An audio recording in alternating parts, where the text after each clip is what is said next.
What's going on, guys? 22 check down. We're here with this winter weather advisory going on all over America. We got here in PA, we're at single digits. We were at minus 11 when I got out of work at 6 a.m. Johnny, where are you at down in Tennessee down there? So here in Greenville, which is for those of you who aren't familiar, we're in East Tennessee, just about an hour east of Knoxville. We were supposed to get all that snow that's headed your way, but we haven't seen much of it yet.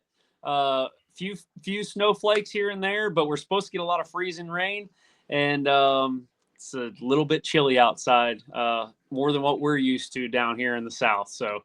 Um, but in Denver this weekend for the AFC Championship game between the Broncos and the Patriots, it's going to be a very chilly 20 degrees with about 12 to 15 mile an hour wind gusts, making that wind chill down into the single digits, right around 7 to 8 degrees.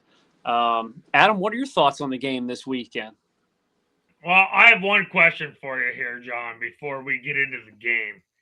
Um, how many bags of salt have you found in the last 3 days? Well, it's funny you ask because I called around to not two, not three, but four different places and found exactly 0 bags of salt down here. So, to take care of this ice issue that we're getting ready to have is not going well. But so if you got a couple bags and you want to send them to me, um, I'm all ears, and I'm probably willing to pay up for them at this point. I do have salt and I do have the plow on the side by side, and we'll see if we get 12 or we'll get 20 inches of snow. I'm not sure what's going to happen tomorrow, but it's going to be fun as long as we don't lose power. So, end of the game here. At the beginning of the week, the line came out. I believe the first line I seen was New England minus 5.5 because Bo Nix was down. And I instantly thought, you know, let's just bet the Patriots and like ride the Drake May train, okay? So that was my initial thought. So, Johnny, I know you know more about Drake or about Bo Nix's backup. So why don't you go into it for a second? So yeah, Jarrett Stidham. Although we have not seen Jarrett in a couple years here, Sean Payton has got all the faith in this guy, and for good reason. He's been a proven backup over the years, and he's gotten a taste of a starting job here and there.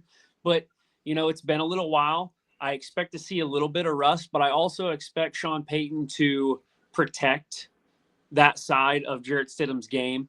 Um, you know, Getting all the reps with the ones this week, getting a chance to kind of get in sync and in rhythm with guys like Courtland Sutton and Tim Patrick. Like, these guys are elite athletes, right? And whatever Jarrett Stidham is lacking in his accuracy ability and arm strength, those playmakers are going to make up for it. Okay. So I want to tell you a quick stat from last week's game against the Bills that the Broncos had. It was for deep passes, Josh Allen was 0 for 9 with 2 picks. And that kind of surprises me. I was watching the game. The game was a good game, and I guess I just wasn't watching the stats as they went up. But I looked into the stats some more, and both these defenses can absolutely shut people down. Yeah, both elite defenses here. Actually, all four teams that are left standing in the AFC side and the NFC, four of, I'm going to say, the best defenses that are left in the league. The old mantra, defense wins championships. Here we are. I mean, it's literally anybody's game, and anybody can make that play on either side of the ball at any given time. In this one, I'm going to give the nod to the Broncos having the home field advantage, that crowd roar when the Patriots are when Drake May's under center is really, I think, going to affect them to some extent. But that defense that the Broncos bring is absolutely electric, and they are elite. Okay. So I will say this about this game, and it's hard to tell which way it's going to go, but I will tell you which way it is going to go. It is going to go to a check down game. Just like us at 22 check down, I would, if I was going to put a parlay in, if I was going to drill a parlay in here, bill a parlay, however you want to say it, I would go ahead and take probably RJ Harvey for a couple catches, maybe Pat Bryant for a couple catches. I know you're not a Ramondre fan, but he did okay last week catching. Hunter Henry did not because I lost my bet because I added him to it. So he'll probably have a big week this week. But I think the check down guys are where the receptions and the small yards are going to be at. I like it. Ramondre's really come on in the playoffs. Yeah. However,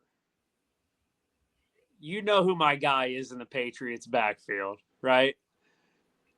Travion Henderson, and check this out. I'm giving this up. I'm giving this little tidbit to the fans here. Travion Henderson is set for a plus 200 to have 10 plus receiving yards. They're going to need that explosiveness out of the backfield. They're going to be checking it down because that Denver defense is elite. And when he gets an opportunity, I don't expect him to run the ball much. I expect that to be put on the bull, Ramondre Stevenson. But listen to this. Travion Henderson, 10 plus receiving yards at plus 200. Lock it in. That is my pick of the week.